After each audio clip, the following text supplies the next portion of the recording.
ரெட்டைப்பழம் சாப்பிடு, 2 புள்ளியாக பிறக்கும் உனக்கு. இந்தா 2 புள்ள, அடுத்த முறை ரெட்டை புள்ளியாக இருக்கணும் உனக்கு. நீங்களாம் ரொம்ப விவரம் தான், அப்படியே இருந்துட்டீங்க. எங்களை பாரு,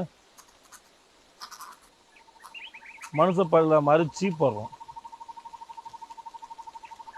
இனிமேலாம் ஊருக்குள்ள இருக்க முடியாது.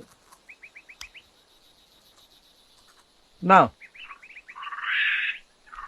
மறுபடியும் கூட கேத்துவோங்க. உங்களுக்கு பெரிய ஆம்பளை யாரு? ஆ, நான் சொன்னா சரி, ஒரு கூட்டமே இருக்கு ஊருக்குள்ள.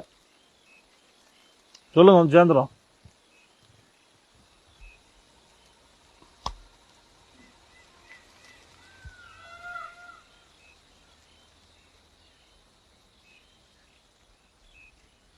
முருகன் வந்துட்டான்.